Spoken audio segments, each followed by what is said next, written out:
think we are live. Are we We'll live? find out soon enough. Yeah. Well, on this one, we got video ads going on. Hey, everybody. Welcome to Monday Night Live. It's Monday night. Yes. You went all in. I love it. All right. So yes, we are live. Perfect. So welcome to Dave and Amanda from Wilderstead, and thank you so much for coming on to the live with us. I am very excited about this live because I want to learn a lot about growing a lot more food, and you guys are like the perfect people to have on. So thank you so much for coming. And yeah, so and I don't know why, but I'm nervous. So I don't know why, but I am nervous. But yeah, thank you guys for coming on. And I can't see chat in the StreamYard. Mike has got another laptop, and you have it on mute. Perfect. All is good. Yes. And we can see comments that way. But if you guys have questions for Dave and Amanda, maybe put them in caps so we can see what they are. I have some questions that you know what? For those that aren't familiar with your channel, yes. Can you tell us a little bit about what you do on your channel? Sure. So we called our channel the Wilderstead because we try to connect a homesteading with the wilderness that's around it. So we don't only grow plants and livestock, we also forage and fish. We're in Northern Ontario. We're in Northern Ontario in Batchewana area on Lake Superior. Yeah. Between Sioux and Wawa. Yeah. Up in the big snow. Yes. Yeah, well, lots of snow. Yeah. We got another foot the other day. Oh no. How much do you guys have left now, do you think? It kind of varies, but 2 feet-ish. Yeah. 3 feet some spots. So we're not that Yeah, we didn't get as much this year. Oh, our taps are actually much lower. We tap trees for maple syrup, and our taps are actually much lower on the trees this year, which is nice because you don't want to tap in the exact same spot every year. So having this little amount of snow has actually allowed us to tap some new areas on the tree. Oh, that's Nice. awesome. Yeah. Do the old taps like heal up a little bit, or? Yeah, but it basically is scar tissue. So you don't want to put a new tap right there because there's going to be some issues, and it actually might turn a stain of color because it's basically a little bit of dead wood there. Okay. Yeah. Interesting. Okay, we seem to have some problems in the chat, so I'll be back in a sec. Okay. Oh, okay. What? Dave doesn't look Yeah, the same. there's an issue. I don't. Well, There we got go. Hopefully that's better. chat tonight. Those are my sunglasses. Well, they were the closest ones there. I have to wear sunglasses whenever we're outside because I cannot see in the sun. Even in the house in the winter. Yeah. If we have the windows open, Yeah. there's times I have to wear sunglasses in the house because I just go blind. Really? Yeah. Huh. So I me without the sunglasses and the hat. This is what he actually looks like. He's Yeah. got blue eyes. I can't see our screen is small, so I can't see. But, so this year, for those that don't know, I'm starting a garden, pretty big, hopefully, anyways, pretty big from scratch. And I've done a lot of gardening before, but I haven't really I plant and pray or hope that things grow. There are some tricks and tips that I've learned along the way, and I do have pretty good yields when I garden for myself, but I would consider myself a toddler when it comes to gardening. And so I want to be able to become more self-reliant. And so I wanted to take people along with me and kind of show the journey of starting a garden from scratch. And one of the things that I get caught up with is when I'm planning my garden, even if I have a set area and I have all my beds, I don't know how much food to actually grow per person. I don't know how much food is produced per plant. So these are the kind of questions that I wanted to kind of get into tonight. Again, if you're just hopping on, if you have a question, maybe put it in caps so we can see it in the chat, or you guys have, both of us have the YouTube up. So if you tag the person that you want to ask, you can do that too. But I'll get started with, I guess, our first question. When thinking about a garden ahead, how do you plan how much food you're going to grow? Is there like something, like, do you calculate by canning and preserving methods? Do you calculate per person of pound it, like per pound for each person? Or you do like we do and just plant as much as you can. It's a combination of the two, I would say. Yeah. I think the first thing is that not everyone's garden is going to be different. Or sorry, everyone's garden is going to be different. Because everyone eats different things, right? So the first thing you have to do is start to analyze on a weekly basis what you're consuming, and in particular, what you're consuming as far as what you can grow goes. Right. That's a good point. Like what you eat. I have been paying attention to that. Because for me, when I plan, or when I go for buying seeds, or when I used to go to the greenhouses and buy my plants, I would just buy sometimes I would buy whatever and just to have it, or I'd buy things that were on sale or whatever. And even when I go seed shopping, I tend to try to, like, I have thousands of seeds. And this year, I promised Mike I was not going to buy, well, I bought $30 of seeds this year because I have so many.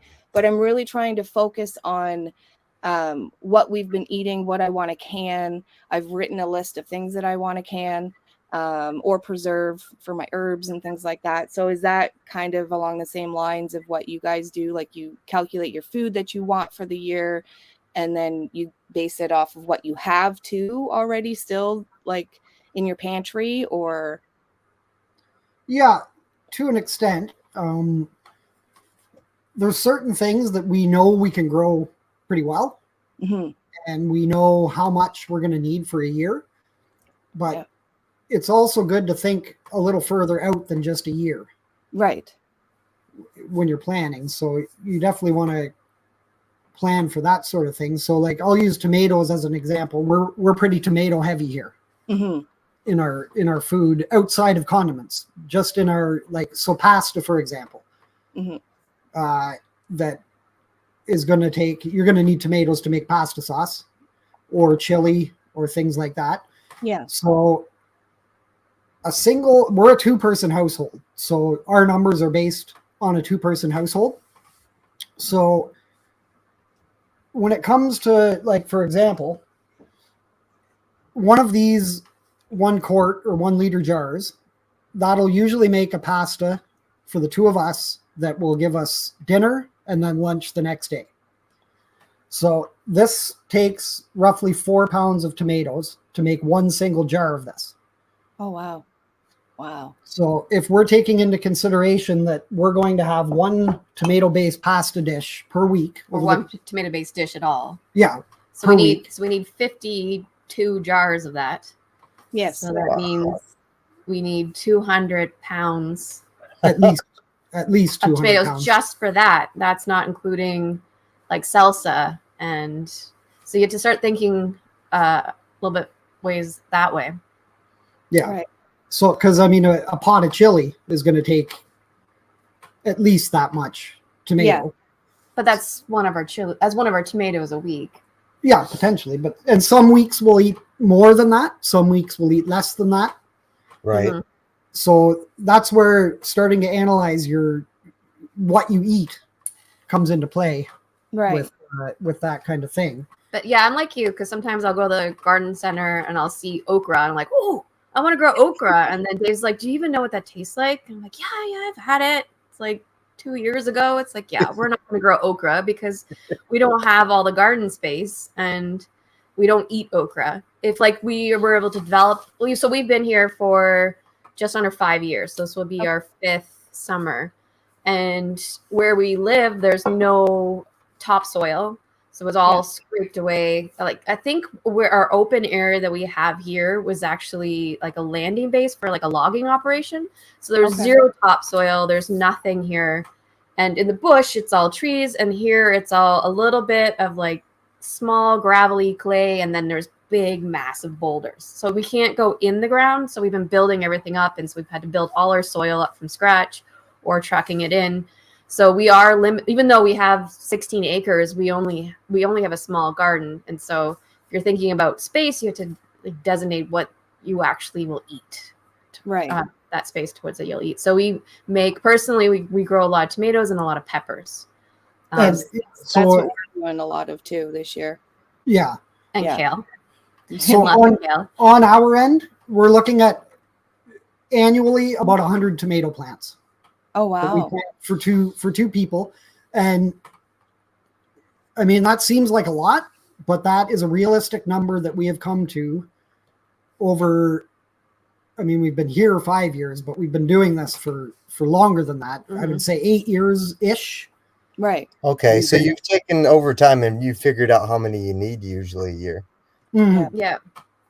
I have a question. Because I'm sort of familiar with gardening. Like I'm just the hired help. I just build stuff around here.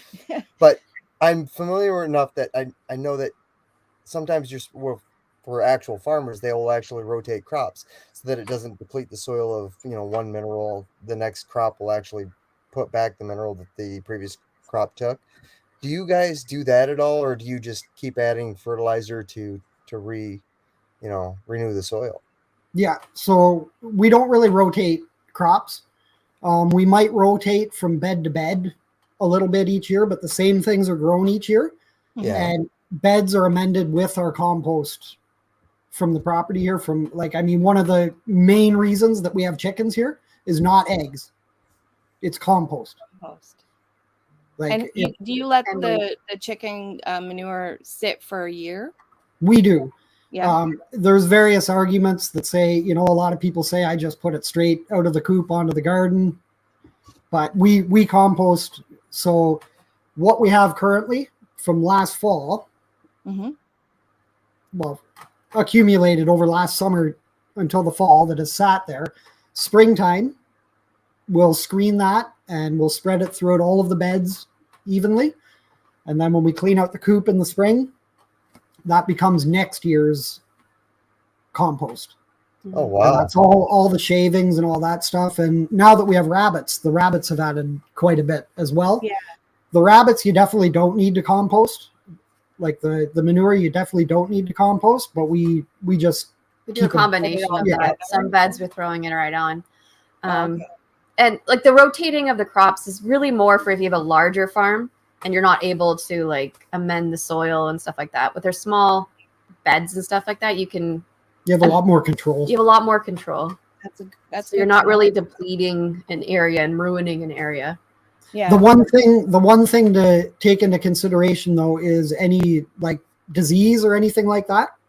If you end up with some really bad blight with your tomatoes or something along the lines of that, you'll probably want to consider not growing tomatoes in that particular soil for a couple of years, and you'll want to grow something that's not going to be affected by that same disease.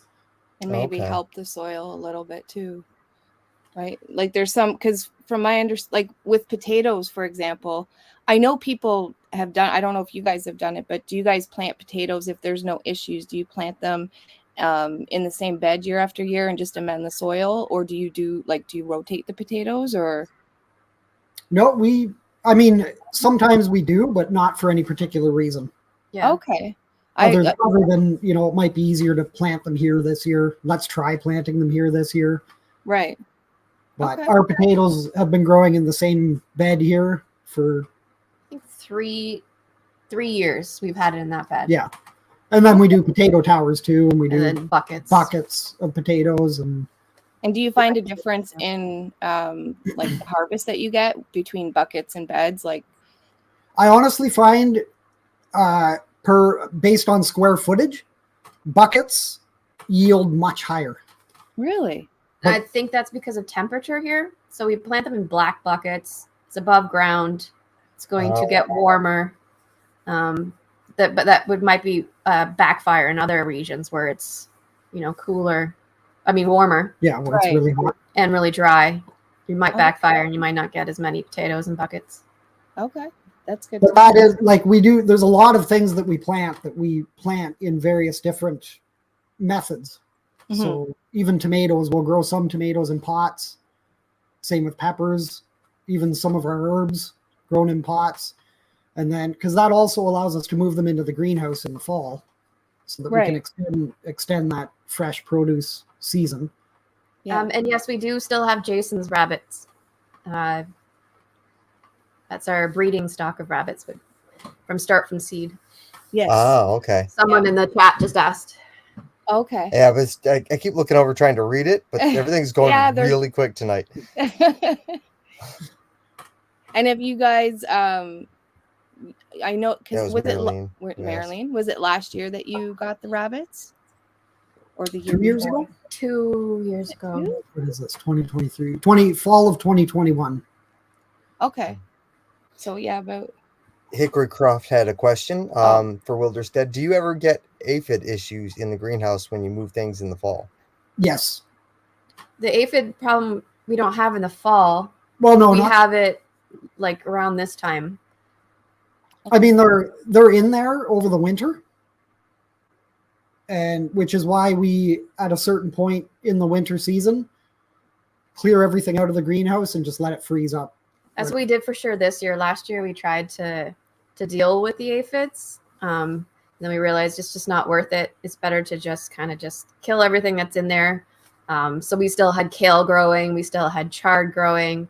Our peppers were pretty much done. Our tomatoes were pretty much done. And we had celery still going. So we just basically removed all plant matter from the greenhouse and let it freeze at night just to kill everything in there. And then we have some bug traps, and we haven't caught any aphids, like 5 aphids since we did that. So it worked. Okay. And Dave has a video on that he put out a few weeks ago. Okay. I have not seen that one yet. If it has anything to do with anything other than Windows administration and Linux coding, I don't know yet. I'll be perfectly honest. I think I'm going to be an expert by the time he's done school too. Yeah. So another question, I have a few of them written down. I guess we kind of touched on it, but do you guys factor in when you're planning, okay, you need that 100 pounds of tomatoes? Does that include for fresh eating, or do you guys kind of, do you do a separate area for fresh eating, or do you plant more for fresh eating, I should say?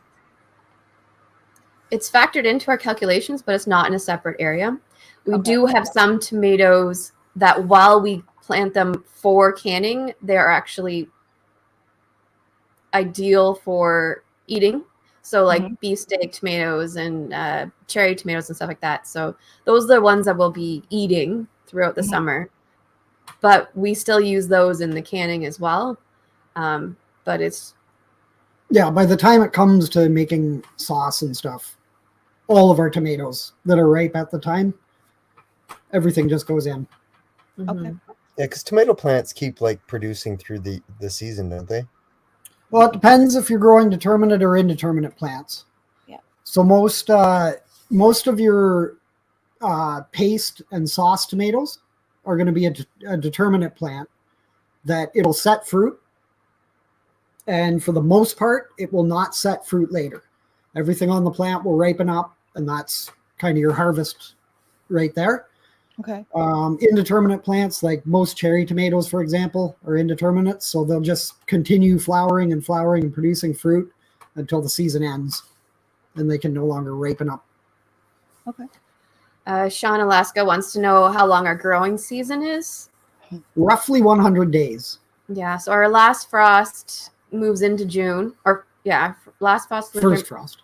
No, never mind. Yeah, last frost is right. Into June. So like a couple of years ago was even at the end of June we had a frost, but that wasn't really good. And then our first frost happens in September. So it's a short growing season. You might have a shorter one up there though in Alaska. Yeah, I was gonna say. I think he just posted something about Sean did got another good snowfall, and it was spring there. but now there's a lot of snow there too. There was a big discussion in the chat there about how certain ladybugs might actually kill off aphids. So I was, ladybugs are your number one best friend in the garden. even the Asian ladybugs, like, yes, I mean, as annoying as they are and as invasive as they are, yeah, they are still predators that are out to kill other bugs and eat them. That is their food. They don't eat plants. They only eat bugs. You don't want to try to encourage the Asian ones, but yeah. And do they go dormant and come back, or when they? Reason I'm asking is because our garage doors were installed last year, and so Mike, we have furniture up against the doors on the inside right now, and so Mike moved a table back, and there was all of like hundreds of them in huddled in on the door, and so those will be the Asian ones. Those are the Asian ones. Okay. And I mean, they're everywhere. Like whenever it was 20 or 30 or 80 years ago, I don't know, but they were brought in to control aphids in commercial agriculture. Okay. That was a great idea. Yeah. And I mean, they're still available through mail order and stuff like that, which they shouldn't be. They shouldn't be. But yes, those ones that end up in your house like that, and they'll like congregate in areas. Yeah. So do they go dormant, or are they died there? No, they're just snoozing. Okay. Yeah. Once it warms up. I mean, and like we had a big problem with them at our place out in Manitoba, and basically just shop vac. That's suck them up. And I mean, if you got a wet dry vac, put some water in the shop vac with some dish soap, go around, suck them up. They'll be dead. Good. That's what. If you don't want them. If you don't want them. But you shouldn't encourage. Yeah, I mean, species. We should be encouraging our native. Yeah. Native species. Yeah. Is there any questions in the chat? I haven't been able to read fast enough. So, do you guys have a resource that you use that is your go-to for whether it's gardening, planting gardening, growing food, something that you would recommend to someone else? Or YouTube's a great place to look for sure. Yes. Especially Wilderskit channel, just saying.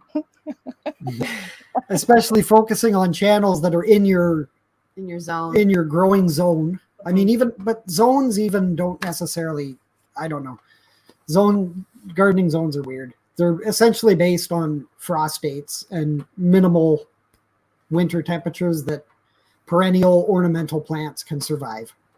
Right. So, but paying attention to YouTube channels or Facebook groups and things like that are close to your specific growing area are a really good place to look. As far as how many plants to grow, for amounts of food goes, the amount of information is pretty limited when it comes to actually finding numbers of plants to preserve. Like if you're doing a canning thing, because most of the lists that you find are going to be specifically for fresh eating over the season. Right. There are some. That's why the video we did a couple weeks ago that basically looked at how many plants we grow for our 2-person household, and where we went over like very specifically for a full, this is how much we plant in order to hopefully bring in an annual supply of food for the 2 of us. Of produce. Of produce, yeah. Okay. Now, when you put in those 100 plants, like say we'll talk about tomatoes, do you ever grow extra for other reasons, or like do you? I guess what I'm trying to think of is, so you know that you guys need to kind of grow those 100 plants for yourselves. Do you grow extra for whether it's to sell, whether it's to barter, whether it's you have a bad gardening year? Do you try to grow a little bit more, or do you kind of just stay, we need that 100 plants and that's what we're going to grow? the 100 plants is definitely above what we need. And Okay. it factors in a lot of those things that you mentioned. Okay. Because if we were growing the minimum and something happened, Mm-hmm. that maybe we got a really bad windstorm and one of our tomato beds just got completely wiped out, everything got snapped and broken and dead, Mm-hmm. then it'd be, that wouldn't be a good year. Yeah. We don't like buying things we can grow. Right. So for just about everything, yes, we plant over and above. We do a little market stand down at the road here, Mm-hmm. a couple times a month over the summer. Really only if we have extra produce that we're not going to consume. I mean, we could still freeze more of some things or can more of some things. Right. And we usually start a lot more seedlings than we need because not all of them are going to do great. And Right. so we pick the best ones that we like. And then if we have extra that are also good, we will sell those as well or give them away. Right. It's fun giving them away to people that are really excited about gardening and they haven't tried yet. You're just like, oh, try this. You'll be able to make pizza or a salad or something. And Yeah, that's what, when I first started gardening, I think I tried a few years ago, like maybe 10 years ago, and everything failed. But I started simple. I started small, basically some herbs and some tomatoes and peppers. And they failed miserably. My first real garden, though, because those were just kind of in plant or pots and stuff. And so my first real garden, I got a lot of produce from, and I got most of the stuff from the store, but like buying the plants. But once they started fruiting and I could give those plants or the vegetables and fruits away, the amount of conversation that opened up with, like just giving either a pepper plant or a pepper to a person, it was awesome. And they were intrigued a lot by, like, how did you grow this in your simple backyard? Like, I had a very, very small backyard. And then when they saw pictures, they were like, how did you grow this much food? And I got a few of them into gardening too. So, but I remember just that garden was I think I shared a picture of it on our Facebook page, but it was so beautiful. And it was the best garden I've ever done. And it's the one that I didn't even try. And now that we haven't had a garden on this property yet, but we had one at the other cabin. And now it's just, that garden wasn't as fruitful, and I don't know why. I'm thinking it's the soil because we were kind of the first ones to grow on there. But it's still the stuff that I did grow, giving it away to people. If I grew extra of something, that's one of my favorite things to do. So, yeah. And it gets people talking, and I think a lot of people are interested this year in gardening, and growing their own food, or at least trying to shop local, or find things local. So I think it's going to be more and more of a common pastime for people to do this, just to make ends meet. With everything going up, the cost of living is going up so astronomically. Mm-hmm. Oh, yeah. This might become a necessity. Yeah, I think so. I do. Eventually, if not right now, but maybe right now is the best time to start gardening, so that by the time, if inflation or whatever, if in the future, then at least you have some experience. Instead of buying seeds this year, we bought fruit trees, some elderberry bushes, a spice bush, or a couple spice bushes. And we bought things that, even though they might not give us a lot this year, fruit trees for sure won't, but in the future, it's going to produce for us. Do you guys have a lot of fruit trees, or? Not a huge amount. No. They're growing. We have 2 apple trees. Yeah, we planted 7 and we got 2 survived. And then we have 1 apricot tree. Yeah. And we've narrowed in on a bunch of wild, I wouldn't say wild, apple trees that exist, feral apple trees that we go to get some more apples for our stuff. And even like berries and things like that. grow in ridiculous abundance here. Mm-hmm. Mhm. Like, I mean, it basically makes it pointless for us to grow them, to put the effort into growing berries. Like they're just from June until September. Right. Every single kind of berry you can imagine. Yeah. They're everywhere. Yeah. We get that a lot here too. Yeah. Yeah. And the reason why all of our apple trees didn't survive is because it was like It's like a clearance. it was a clearance sale, and it was at the end of the year, and we're like, okay, we'll buy all the ones that we find. They were like $10. They were the worst ones that were still there. And then we didn't end up being able to plant them for a couple of years because we couldn't dig holes. So we had to wait till we rented massive equipment to be able to dig the holes for them. And so only 2 of them enjoyed that experience. I like how you said that. Only 2 of them enjoyed it. Do you guys always try to start from seed, like growing when you plant all of your, or when you? Okay, let me start that again. Do you guys always try to grow your vegetables from seed, or do you also like purchase elsewhere? As much as possible, growing from seed.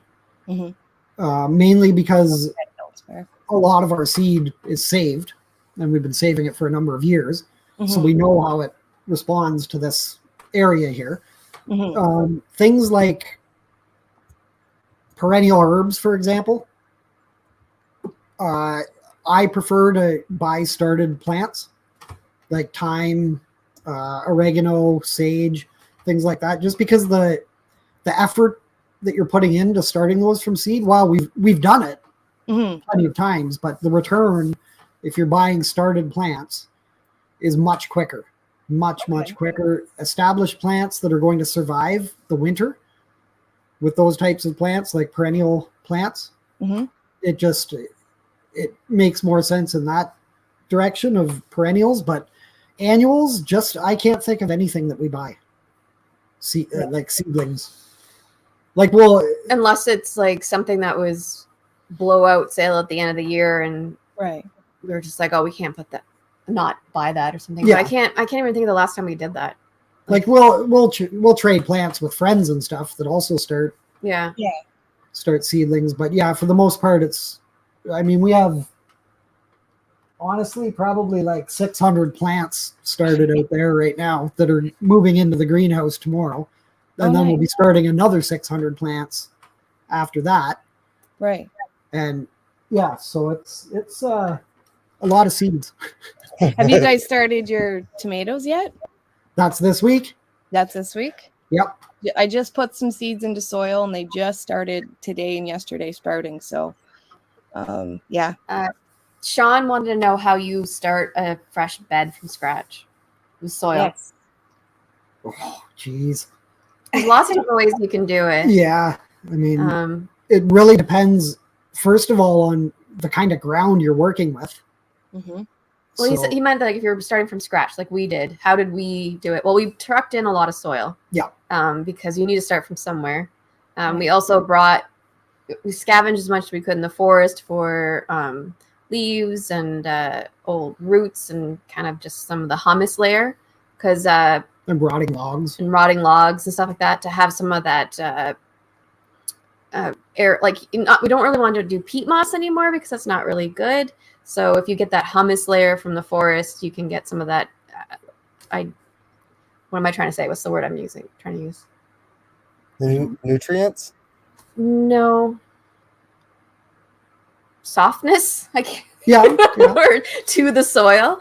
And then we also just have been like going crazy on composting to try to build up the nutrients. Organic matter, biomass. Yeah. Loam. They're giving Buttercup and Fern's got the loam. Yes, that's the word. The other two are definitely yes. But yeah, I mean, like if you have a place where you can dig or you can till or do the no-till or however you want to go about it, if you can plant in the ground, you're miles ahead of people who can't plant in the ground. Right. we have a combination. So where we're gonna put our garden is, it had a lot of like evergreens, and so we know that it's probably a little bit more acidic. So we're gonna do a combination. I think mainly beds, but there'll be some areas that we're gonna try to amend. Maybe not this year, but going forward, we'll have like in the ground, because where we are choosing the garden, there is quite, compared to where we were, there is like, There's tons of soil in comparison. oh yeah, Yeah. At the other place, we went from, I don't know, 8 inches of soil to, if we were lucky, because to we like had big a rocks. 1/4 inch. Yeah. You know, because we were right on top of we're on the shield, right? So Yeah. we get a lot of that. And then when we moved up here, just by fluke, because we didn't know how much soil there would be. Right. It was just a flat, nice area and a good spot. So there's tons of the sand and nice soil up in here. So Yeah, it should be pretty good. Yeah, I'll definitely have to amend it because of all like the pines and stuff. But I think this year, like we're gonna do a lot of the stuff in beds this year, and so starting basically from scratch. But as far as like the beds and soil, but so you brought in truckloads of soil or dirt, and then you said you don't want to use peat moss anymore. Is that what you just said? the harvest of peat moss is not particularly sustainable. Okay. Very environmentally sustainable. Yeah. So like when we lived out in Manitoba is a very large producer of peat from the peat bogs out there. Okay. And when you actually get to see the scraping that's occurring in these areas, it's pretty phenomenal, the destruction that happens. I mean, it's unavoidable for the most part I mean, all peat or all potting soil has peat moss in it. So we still buy it in a way, but where we can minimize using that, we do. Right. And so what else other than like the top layer, now I can't think of the word that they were using, but other than that top layer, is there something else that you would add for like that aeration or like so it's not so solid? Is there something else you would purchase maybe, or well, I know Buttercup and Fern said cardboard, compost, manure 6 to 8 inches thick, and then mulch. It grew the best garden that they've ever had. So, and I know we tried something similar to that when we were in the city. Yeah, so the garden that I grew in the city had a back to Eden, or lasagna, some people call it too. And so it was that, like we laid cardboard down, we put on our soil. I had some organic additive to put into the soil. And I mean, we had a great garden, everything, even though I didn't know what I was really doing at that time. There was a lot of production from the plant. So we did something right. But I think because we're going on a bigger scale this year, that's where I'm like, okay, because my goal is 1,000 to 1,500 for a fairly large area. I don't even know how big it would be, but it'll grow a lot. And so far I'm doing really well with that, but now we're getting to the point where we need to build soil.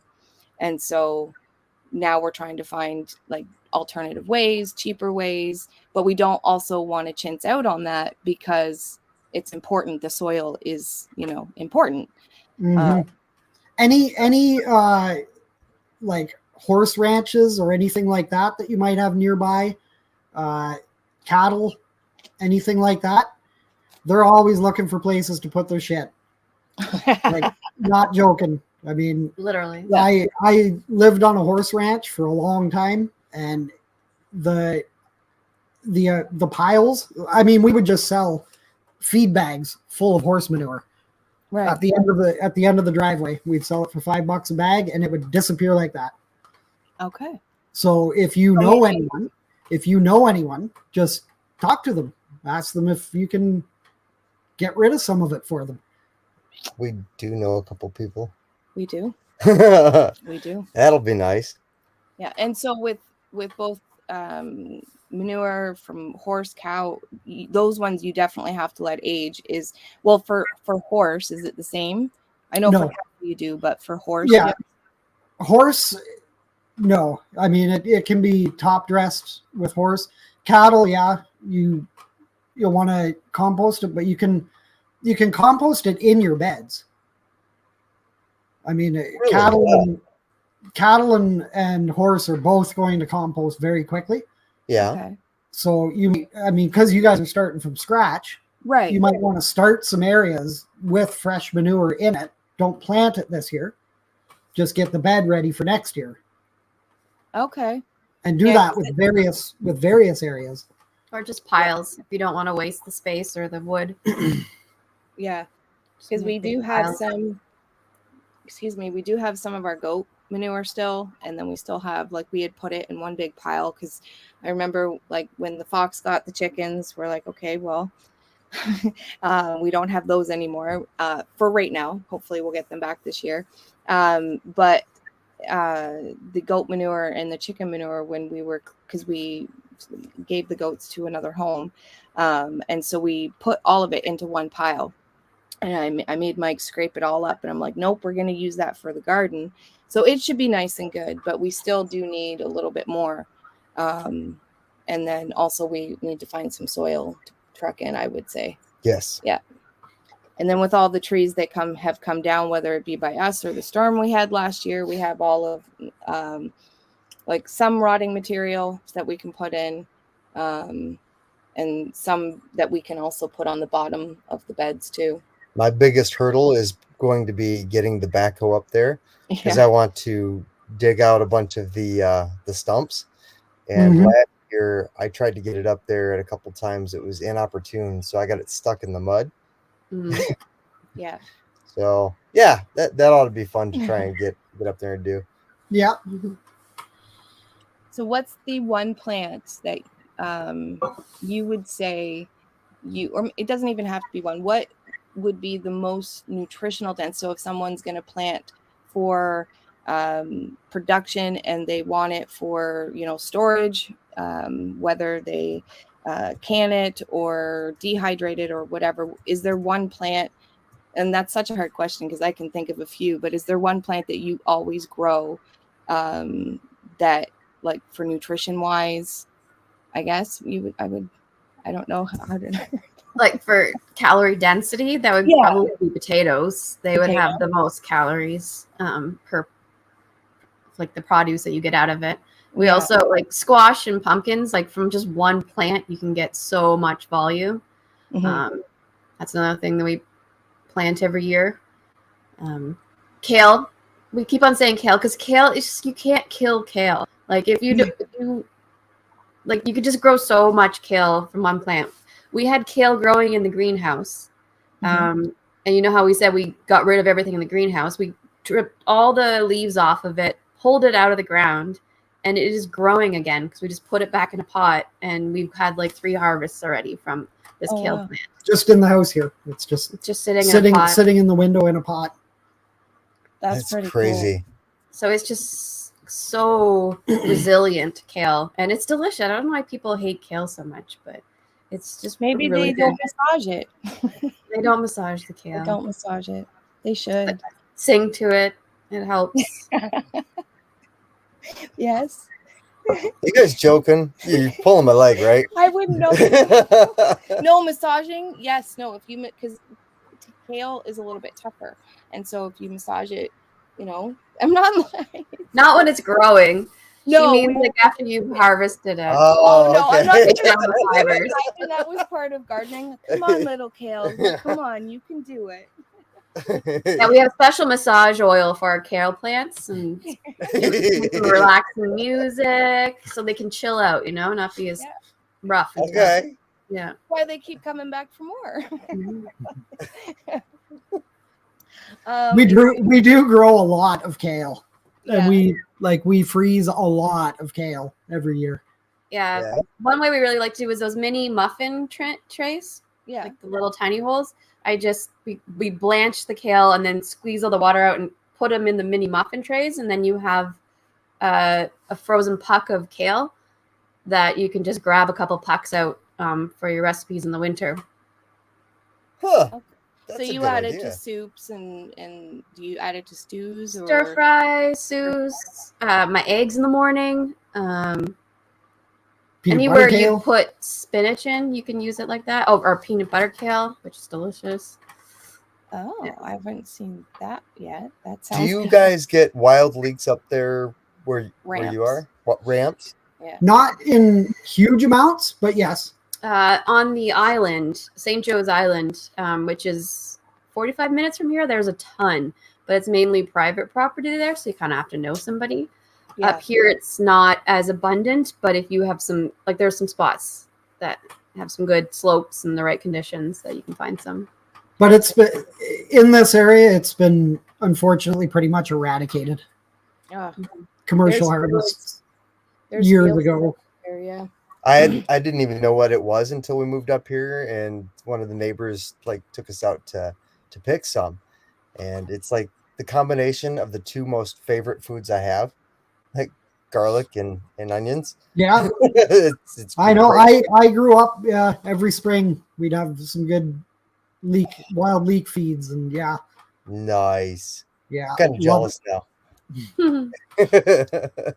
Before we moved up here, I knew about them only because a student had given me some, and I planted it where we lived in the city, and I took them with me, and I planted them, and I was talking to a neighbor about them, and she's like, "Oh, there's fields of them up here," and so there's a lot of crown land. There is a lot of private property too, but it's something I go for every single spring. It's like it's that sign that it's here, and it's Yep. time to get serious about everything else in the garden. Is there any questions in the chat? Well, Darren did say he was singing like some Barry White to his kale. Let's get it on. I'm talking about tomato varieties in being in zone 3. Which are your favorite? Oh, I see the Ottawa. So we originally purchased our Roma tomatoes from Baker Creek a number of years ago. Rareseeds.com, I think, is the website.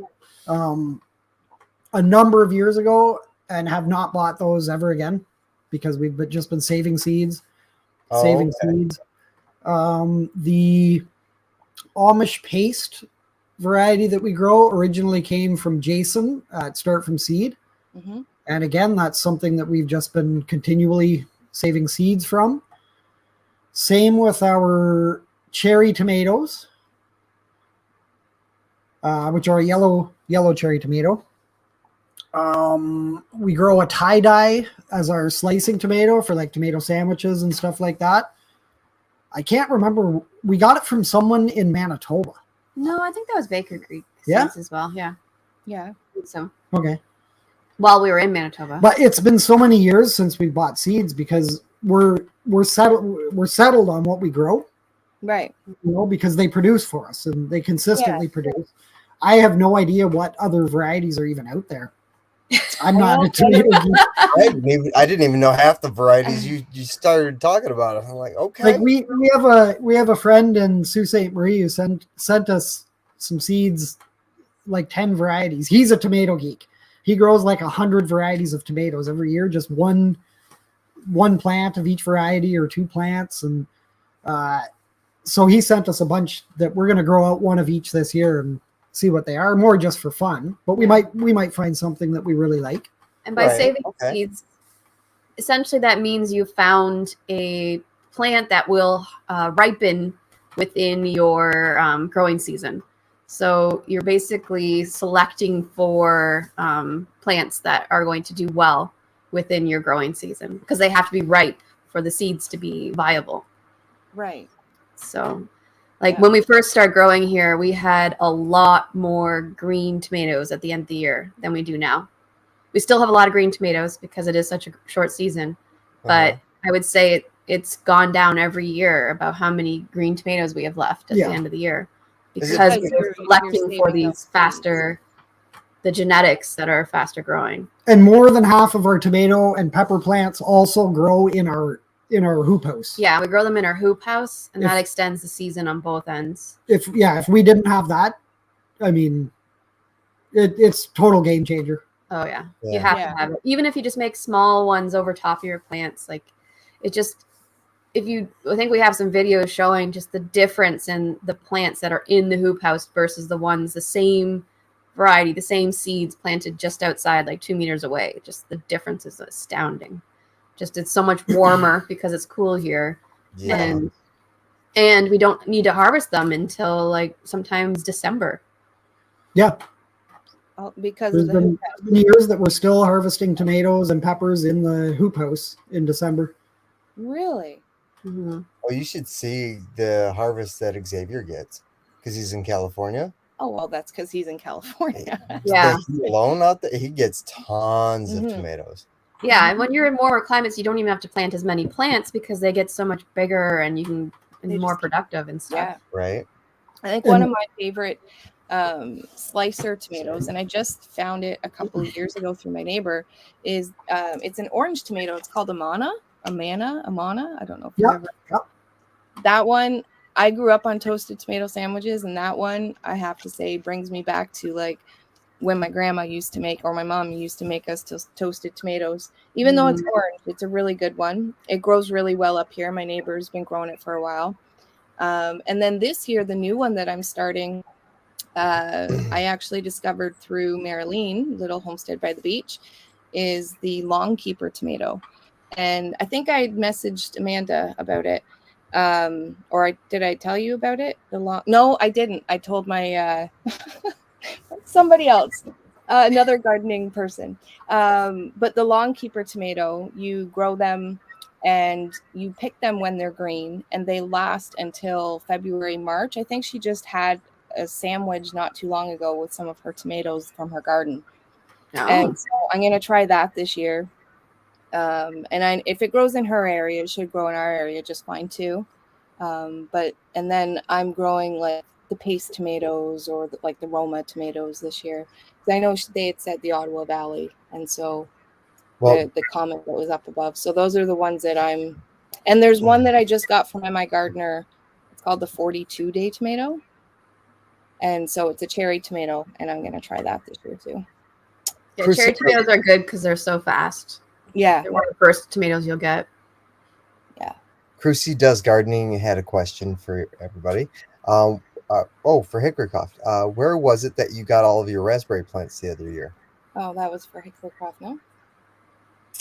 Oh, yeah, it was. Yeah. I just saw it said I had a question. I was going to say, I can't remember. Yeah, you guys wouldn't have bought a raspberry plant. Yeah, we have so many wild raspberry plants here. Patrick was just mentioning in the chat though that his kale got destroyed by deer No. last year. Yeah, the deer. We've been trying to grow Brussels sprouts here, and it's not the deer, it's the moose. Really? Yeah, Dave caught a moose eating our Brussels sprouts one year. And they don't, if you yell at a moose, it doesn't care that you're yelling at it. It just looks at you and goes right back to eating your Brussels sprouts. We were driving home about, it was in January because we had a late celebration with my family, and we were driving home late at night, and all of a sudden everybody just stopped on the road, and the moose was on the other side walking towards us. Yeah, it wandered around the cars. It was big bull moose. And we weren't even in the truck. We were in the little tiny, the accent. Yeah. And so I look over out of the window, and this big bull moose stared me down. I swear he just kind of jumped at me like, he didn't care. "You staring at me, son? Yeah. This What is are how you I'm gonna gonna do? die. This is how I'm gonna die right here." My little car is gonna get you. I think our dog thinks they're horses. Because when she was a puppy, she was living on the horse ranch, and every time she sees a moose, she's glued to it. Just I figured for sure they'd come find me out in the bush somewhere years from now, still stuck in the moose's antlers. No. What other questions? What did you say there was one? Sorry. No, I read it, but it was for Hickorycroft. Hickorycroft. Right. Yeah. Do you guys? So I've had many conversations with other people throughout the years, and I've heard a kind of a few different takes on things for heirloom inorganic vegetables as far as buying seeds. Do you guys think that it matters if it's not like an organic or an heirloom vegetable? Like, do they produce better, I guess, is more what I'm trying to get to. Yeah. Well, we stick to heirloom mainly because we want to save the seeds.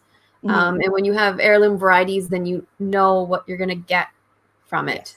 Yeah. So that's one of the main reasons that we do that. And we don't, as we said, we don't really buy that many seeds anymore. But we don't, if we're really looking for a plant that we don't have, we will not buy the seeds if they're not organic. Like if we really need it, it's not something that would prevent us from buying the seeds. Yeah.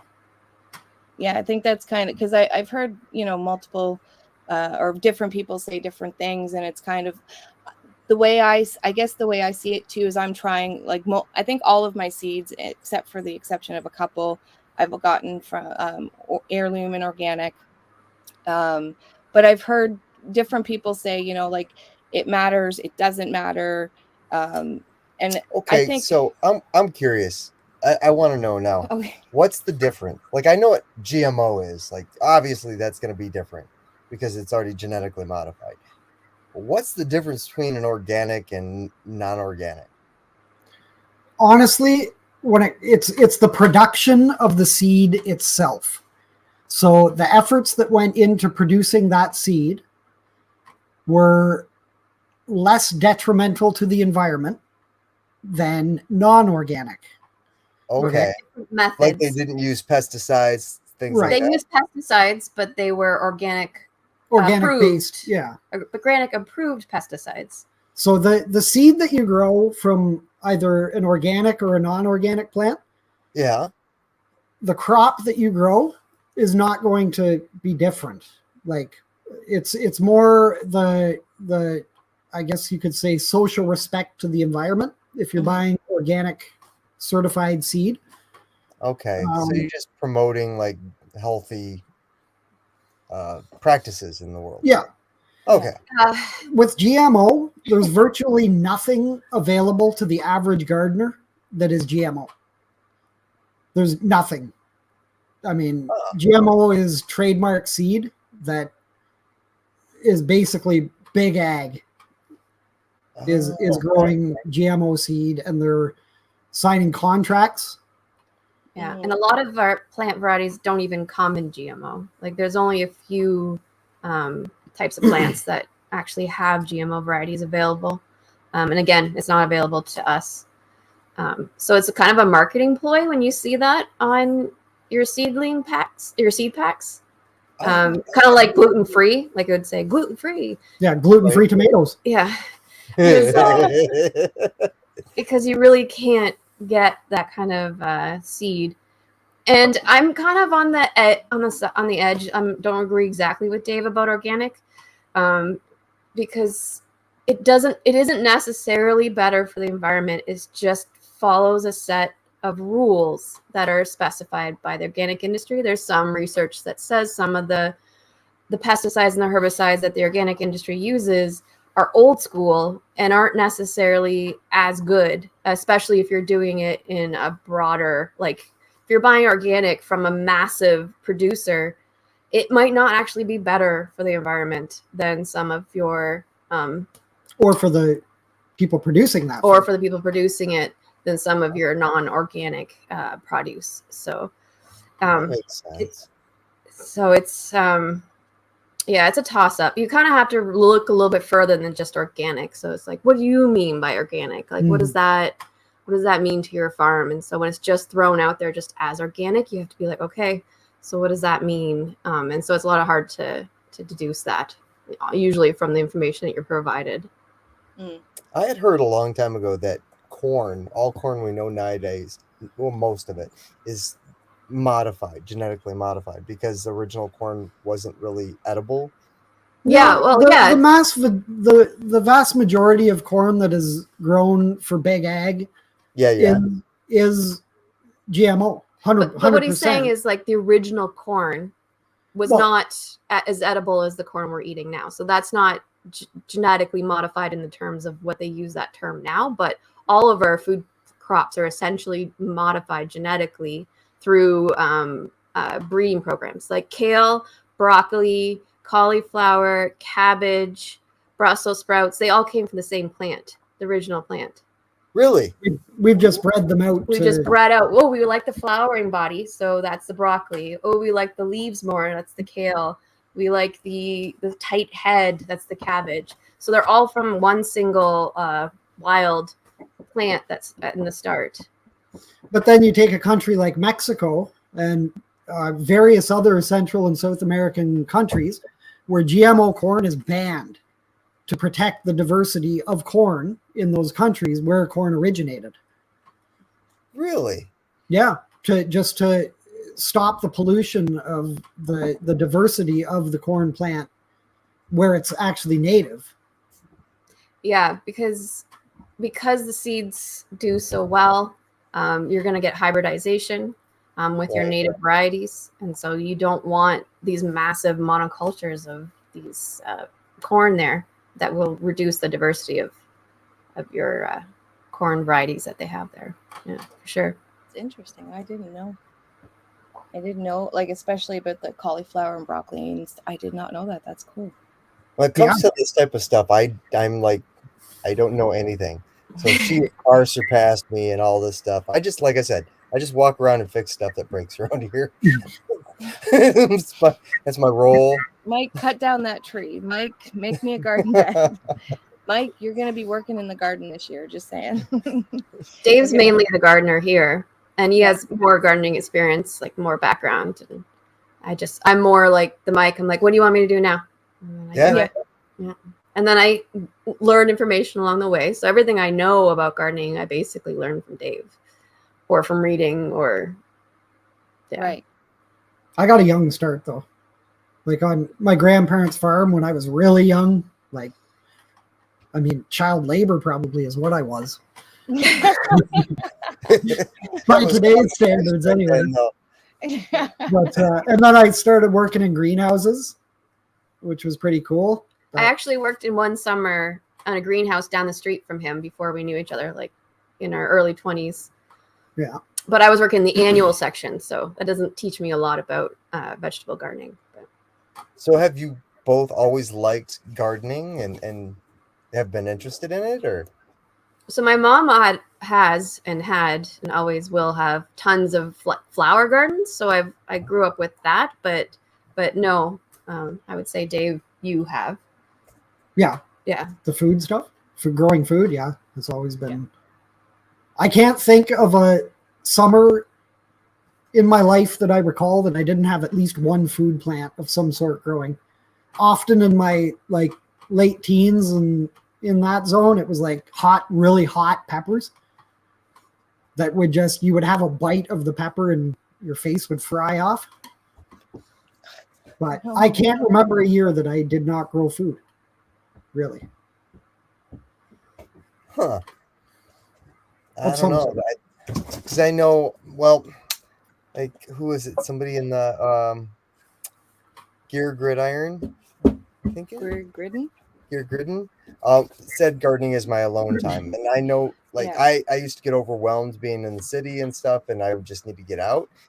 I'd always go camping or, just sitting out under the stars by a campfire was always my go-to. Yeah. I've always been outdoorsy, but gardening, like for fruits and vegetables, would be more of in the last decade. But again, my method is learn a little bit more each year and plant it and hope it grows. I started more with the flower side of things, though. I think that's when I started getting my own hands in the ground and doing flowers. I was always the weeder, so I'm a great weeder for my grandparents and my mom and dad.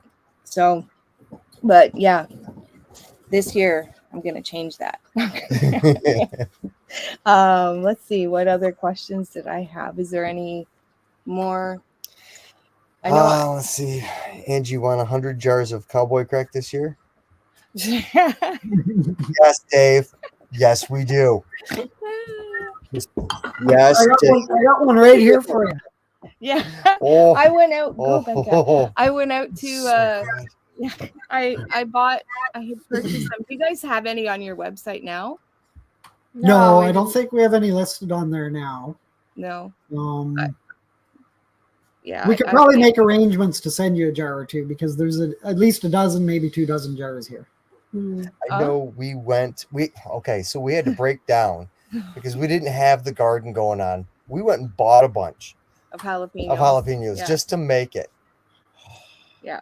And he was actually very interested. So I think with him, to get him interested in like gardening or canning, I need to give him the final product first of some sort, and then he'll be like, okay, I how need do you the make goal. it? Yeah. I need the goal. Yeah. So I think we bought 3 pounds. Is the recipe you have? Yeah, 3 pounds will make six half pint. That's what we did. And those were this is why we grow like 50 jalapeno plants. That and hot sauce. I didn't plant enough. I think I have 24. 24 jalapenos. 3 pounds makes 6 jars like that. A jar like that, when we open it, might last a week. Yeah. And I put that stuff on everything. Yeah, I was gonna say you really stretched that out. I don't know, because I will invent stuff to make just so I can put that on it. Yeah, totally. Even just putting it on bread, like I would have a slice of bread and just, kind of like a hot dog, but with cowboy crack. It was really good. And that's another thing that I really want to get into this year too, is the canning side of things, and kind of creating. I know it's not all going to happen this year for me. This year for me is going to be about soil building, trying to get some food that I can store up for the winter. And hopefully as the years go on, we just continue to grow in both experience and the production. But what was I just had a question in my Angie brain. Where'd it go?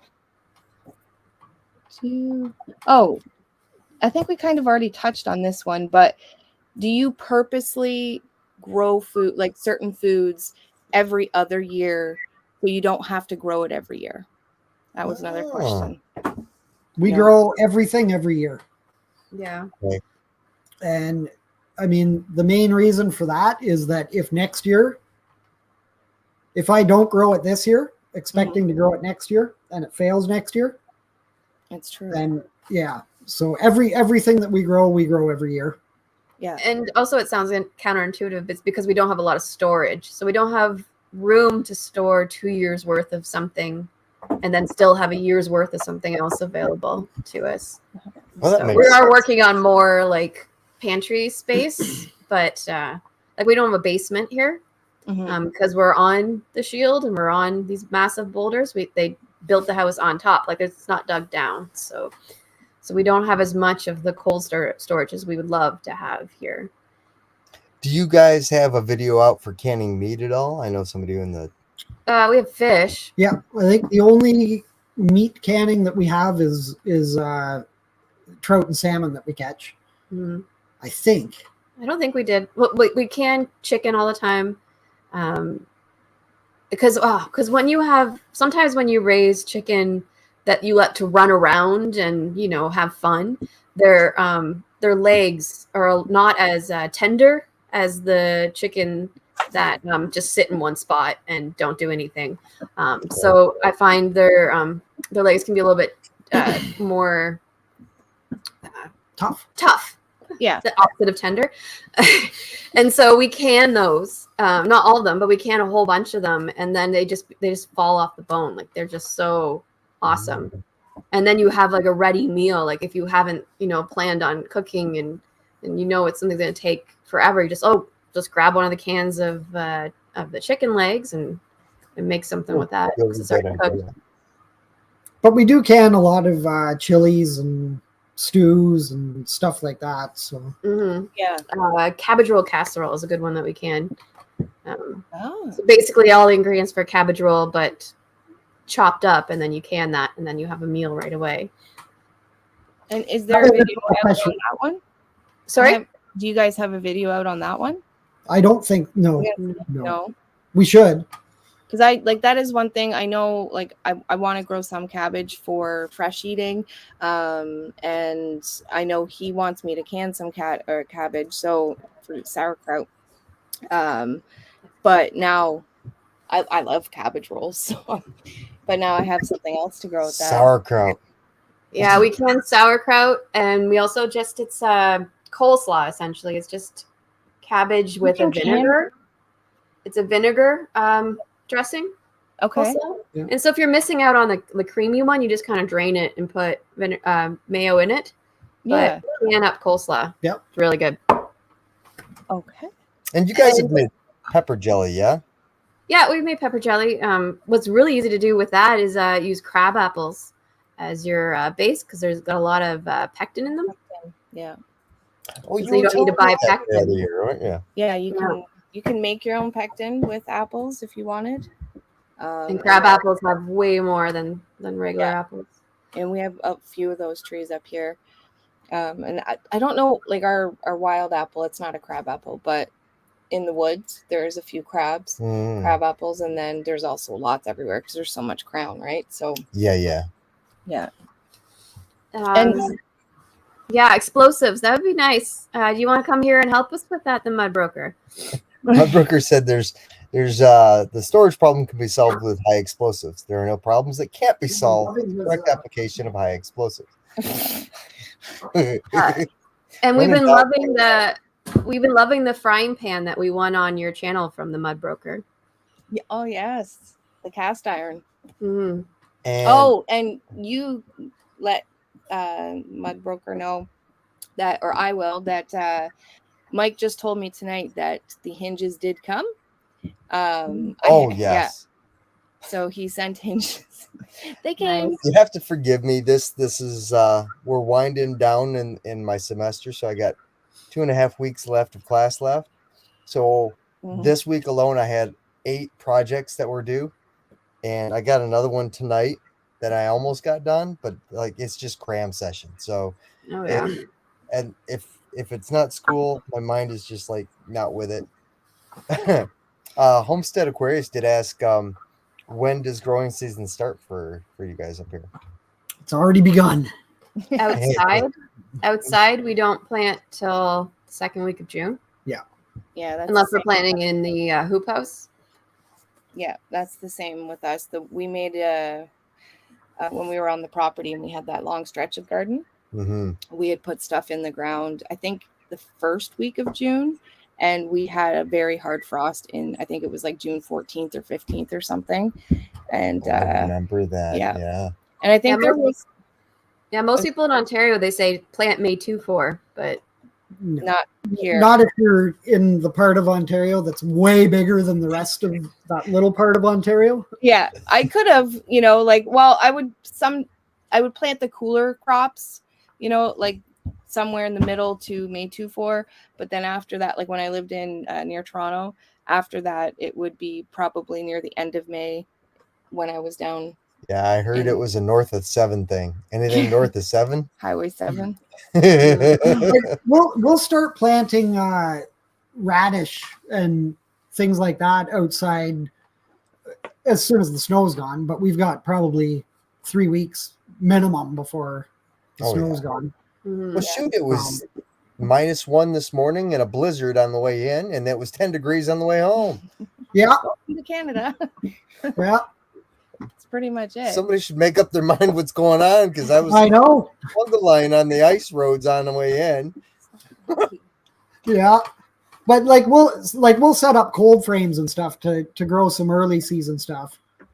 Yeah, just to get things kicked off. But I mean, even for the beginning of the year, a lot of our fresh produce is coming from foraged foods. So like fiddleheads and mushrooms and trout lily, and I mean, there's just countless stuff that pops up in the spring.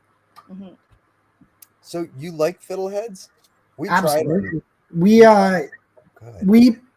We freeze about 10 to 15 pounds to eat over the course of the year. And like that's outside of what we get our fill on. Yeah. Okay. Well, to be fair, we did try fiddleheads that we bought from the grocery store because I know there is, from what I was told, there's 2 different types of fiddleheads. Ones are edible, ones are not. Well, every fern has a fiddlehead when it first starts. So the only fiddlehead that is the only fern that is considered edible by most, there are others, but by most, is the ostrich fern. Okay. And I don't think we've done a video. There might be actually on the North Ontario David channel. There is some fiddlehead identification stuff. Okay. But the grocery store stuff, I mean, we've seen it in the stores, and you definitely have to harvest your own. Okay, that's yeah. You guys for sure have ostrich fern growing in the area. Mm-hmm.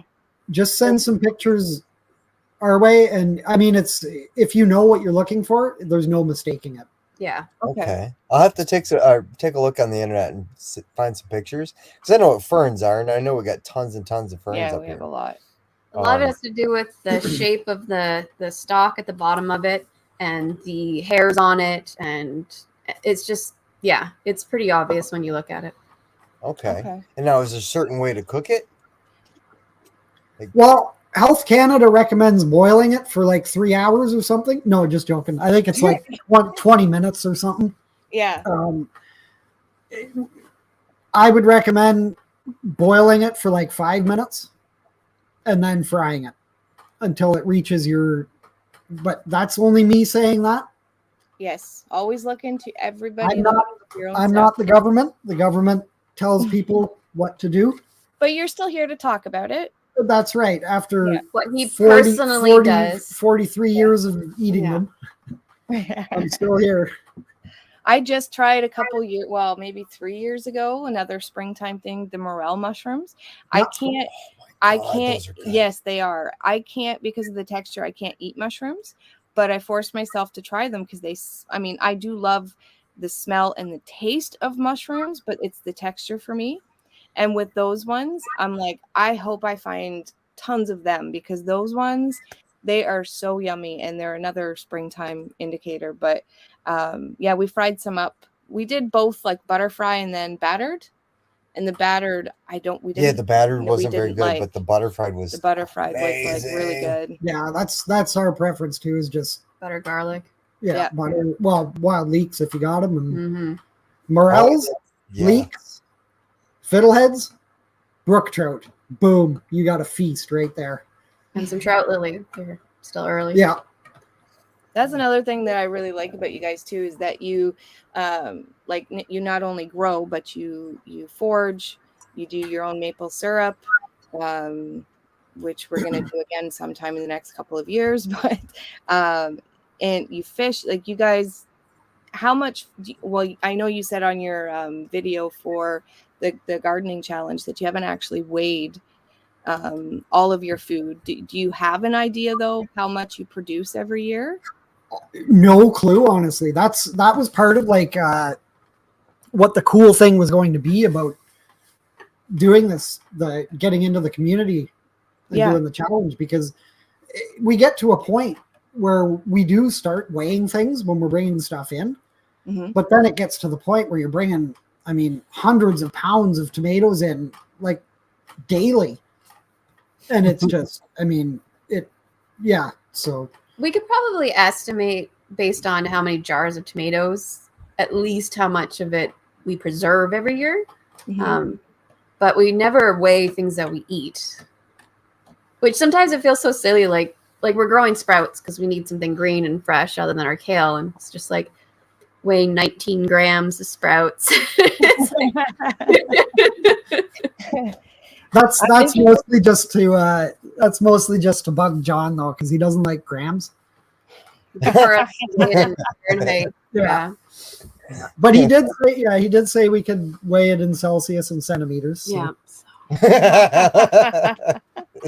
As long as we can translate it later, it's okay. Yeah. I like weighing mine in calories. Yeah.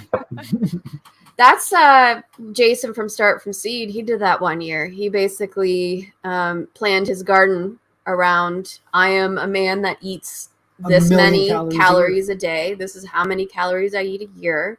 What plants should I grow in order to fulfill that calorie requirement? Right. And it was an interesting video. Like he's not on here anymore, so you can't find it. So it was kind of mean of me to say that, but it basically said it was like 1 million calories that he needed to grow for I him. remember that. Yeah. Yeah. I remember that. So And I know some folks in the in the chat were asking about him. Yes, he's doing great. He just got fed up with the social media scene. Okay. Yeah. You had said back in the beginning of the live that we need, was it 4 pounds to make a jar of sauce? Was it 4? Roughly, yeah. Yeah. And so you for the sauce you use Roma? Mainly, but everything we have. Yeah. Like So when how we're many? For stewed tomatoes, we doing use the Roma. stewed tomatoes, that's Roma. That we dedicate the Roma to those. Yeah. But when it comes to the sauce or making chili sauce or ketchup or anything like that, pizza sauce, Salsa. it's just every ripe tomato just goes in the pot. So or approximately bean how juice. many? Sorry, go ahead.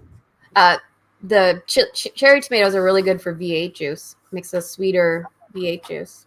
Okay. For the Romas, for example, how many pounds per plant would you say grow on average on a Roma? That's a tough one because we'll have plants that grow 2 pounds and we'll have plants that grow 12.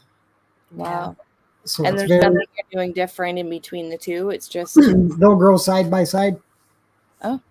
So when like the seed packs will often say expect a yield of X right. amount. So they're usually right at the top of the perfect plant maximum. That's what this plant's going to yield, which I mean can confuse a lot of people because I'm going to plant 20 of these plants that are going to produce 10 pounds each, but half of them only produce 2 pounds. Right. And it also depends on how much you're still green at the end of the year too. That's true. Yeah.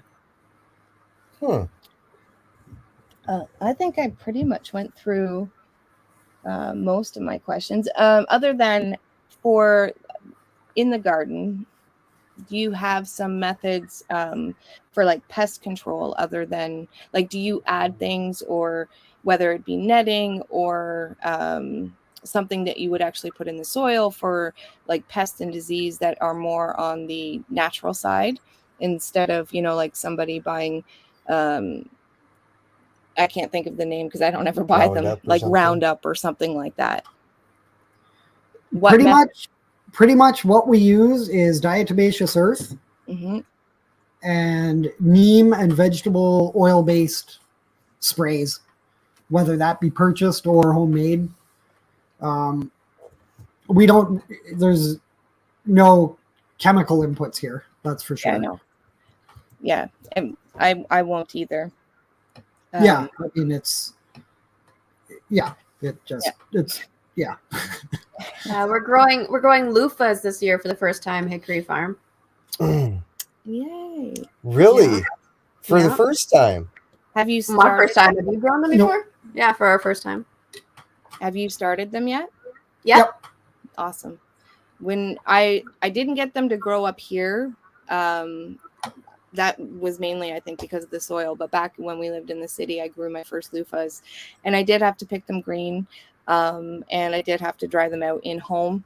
It took quite a while. I think I actually got to crack them open it was November or December.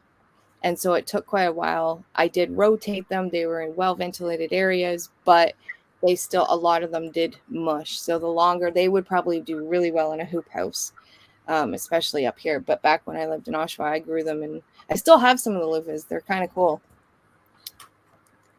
Someone's just asking if we grow any marigolds, and yes, we grow marigolds, nasturtium, and tobacco as companion plants in our gardens that all have different functions.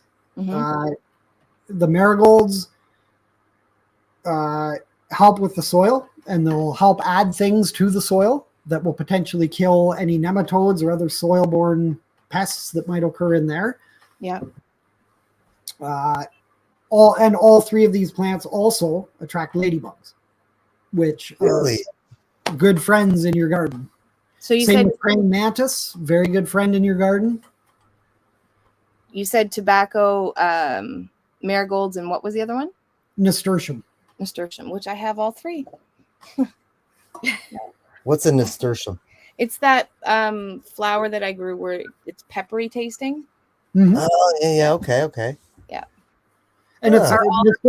nasturtium is also a legume, so it acts like beans and it fixes nitrogen out of the air, part of its metabolism, and puts it into the soil.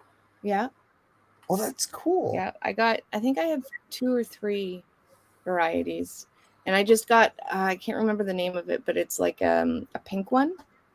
I got it from Gaia Seeds. I don't know how to pronounce their name, but they're an heirloom older variety, and they're like a rose and a cream color nasturtium. I'm Mhm. excited to grow that one. So, but We should let the dogs out.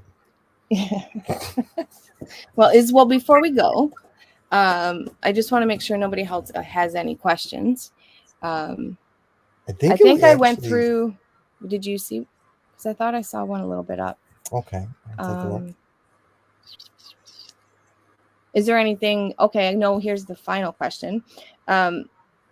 If someone's going to grow a year's worth of food for the first time, do you have any tips or advice? Asking for a friend. Grow your favorite food. Yeah. Start simple and grow something that you actually eat. Yes. So if you don't like tomatoes, Potatoes. don't grow a whole bunch of tomatoes. Right. Yeah, But that's honestly, I think tomatoes are probably the easiest crop to gauge your ability to grow a year's supply of a particular food. right. Yeah. And you know what? They're very versatile. You use tomatoes in tons of stuff. So, like, it's really good advice. Yeah. I had to really, because again, I think I said it in the beginning where like I just, oh, those seeds look cool, they're pretty, or these flowers, like I want them, or it'd be really neat to grow this. And then, I'm putting everything in my basket, and by the end of it, I have like 5 plants that I know I love and that and then the rest of them I want to try. And so this year I really tried to focus on, okay, these are the seeds I have. I know I have a list of things that I want to can or dehydrate or preserve somehow. And that's what I'm trying to base my garden off of this year. So but I'm struggling. I'm struggling hard because I want to grow so many things.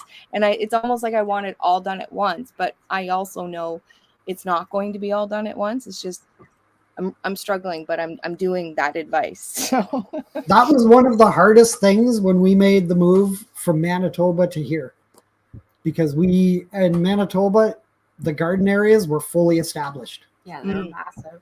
Like, I mean, and then getting here, and we actually, because we moved here at the end of July, early August, we had to abandon all of our garden out there. Oh, well, that was the same with us. We had one area. It wasn't great for soil, but I'd been amending it a little bit, and then we decided to take some more pines down and make like log beds so we could add better soil into that, because we knew we had to build up. And we got this piece of the property August 2nd or 3rd of 2021, because this year will be 2 years. So I did all of the little bit of gardening that I could do. All of it was done in pots, and then we transferred it over to here when we moved. So that was frustrating, because I felt like we started to get somewhere. We started to build up some of the soil, and then we had to go. But at the same time, it's for a much better, like, this property has a lot more soil. That property was basically built on rock, and so we couldn't really do much. And you would have to, where they did plant a little bit of an orchard, was a little bit too far for me to want to plant a kitchen garden. So, or even because it was down in the orchard area, it was pretty far away. Yeah, and then it's only accessible through like even less of the year because Yeah. it was down in the gully and the sunlight couldn't get to it as easy. So it'll And still have snow it would, when everything else is melted. yeah, it Yeah. would have taken me, I don't know, 5 years or more just to clear out enough of the trees around it just to, really make it viable. Hmm. But I mean, the soil down there was nice. Somebody, I guess, had before us had cultivated it a little bit and really tried to put a bunch of soil in there or something, I guess, from what I was told. Sarah Sapien had a question. Do you plant the flowers and tobacco among the plants? Yeah. And for the tobacco, even if you don't start planting them among the plants, They will they will appear plant everywhere. themselves among the plants. The seed pods like burst, and the seeds are so small, and they end up going everywhere. And So excellent for the bees. Excellent for our native bumblebee populations. Oh, Really? good. Yes, Well, they're actually there are a number of studies that are showing that Nicotiana plants and bees basically coexist. And part of keeping bee colonies healthy is their access to Nicotiana plants. the nicotine in the plant acts as a natural pesticide for them in terms of dealing with parasites In their hives. So they'll visit the Nicotiana plants for nectar, and in turn they will end up having some of the nicotine on their bodies when they go back to their hive, which potentially, because this is still ongoing research, but potentially helps to control a few different parasites that in is their really colonies. And I'm not really talking about honeybees here. Honeybees aren't native to North America. Mhm. I'm talking more about our specific bumblebee but there have populations been here. some studies on honeybees though Yeah, that have totally. showed that a healthy honeybee, if it's fed only nectar with nicotine in it, it will not do as well. It will not survive as well. But as soon as you have a bee that is either not doing so well or infected with some parasites, they have a higher survival in the studies that have been performed if there's some nicotine in the nectar. So it's some interesting studies that are out there. Yeah, I got some seeds. Somebody gifted them to me last year, but I didn't want to grow them because I didn't know enough about it yet. Yeah. And I've done a little bit of research, and then I also watched the video that you guys just put out. And so I want to grow it. But do we have to start that now? No. No. Every year I start a few now, just so that I have some early flowers coming out, like in mid to late June. But they're a native. If you get a native variety. If you get a native variety, they'll start growing when they should here, and they probably won't flower until late July, early August. Mm-hmm. So you can either just sprinkle them out in your garden, or you can start them indoors. It's not. But they will, like you said, the seed pods burst, so they will spread. Yeah. Okay. Is there any But they're pretty downside easy there?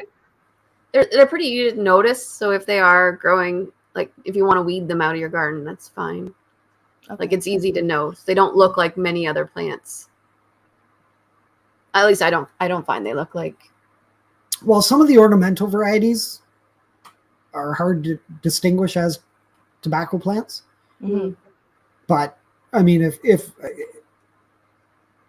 there's a lot of the ones that we grow look like tobacco plants. Okay. Even like mullein, like that's kind of what they look like. Big leaves, but they're not fuzzy like mullein. And they have a different flower stalk and stuff like that. But the leaves definitely look like. Okay. Well, it's been an hour and a half. Has it really? And oh my. I have a couple more things to do before I get back up early in the morning and head back off. Wait, we got one more question. We got one more question. Yes, it just popped up. How do you keep up with the amending your soil? Do you compost? I would love to get into composting more. We compost and we grow animals for their manure. Yeah. And she has, or they have chickens. So I know they got manure. And rabbits. Yeah. And I mean, like Oh, we I thought we do were talking about that. Plowman's has Oh. chickens. we do deep litter here for the chickens. And so like right now we're probably sitting at, in our coop, we're probably sitting at like, I don't even know, at least 12 inches. And it's like a slope in there. So Yeah. like towards the back of the coop is probably 2 feet deep. Wow. And this is part of our plan, right? Like we add more straw and wood shavings and things like that in there because the chickens are creating our gardens. Yes. So I mean, don't be afraid to load up the coop with extra straw and wood shavings and things like that because You're adding the balance for it to compost better. So if you're only removing all your poo and putting that in a pile, that's going to be not have the right balance of the different kind of nutrients you want in a good compost. Yeah. You can add that later, but you can just let the chickens do the work for you and just constantly add in the biomass, the straw, the wood chips in, and then you're getting a better balance of the compost to start with. So then when it starts breaking down, it has the right ingredients to do so. Yeah. And the majority of our food scrap just goes straight to the chickens too. Yeah. We don't really compost much food. It just chicken feed. But this year I'm planning on making a more organized chicken composter. So like having bins that we throw the food in so that they break down that as well as the older compost in the bins rather than kind of just randomly with the chickens. So it's more, it'll help us better with our garden because we use so much of our vegetables too that we often don't have as much compost as you'd expect. Yeah. Like a lot of people are just like, we have so much compost. We're just like, oh, we have coffee grinds. Maybe, like onion peels, you can use it in stock. Like there's so many things that we use of our vegetables that we actually, for people that eat a lot of vegetables, we don't have a lot of kitchen compost. Yeah. So I mean, you guys have seen what we do with our waste. Right. Like turning all the tomato skins into pizza sauce and tomato paste and Yeah. I still find that amazing that you use like almost every scrap. That's awesome. Yeah, I mean, there's not much that goes to waste, that's for sure. waste not, want not, right? Well, all of my questions were answered, I believe. And I was kind of keeping an eye on here and I haven't seen any more. So I want to thank you guys so much for coming on and chatting with us and educating us. Yes. It's been amazing chatting with you guys tonight. And I know I've learned quite a bit. I hope everybody else in the chat has learned tons. Yes. Awesome.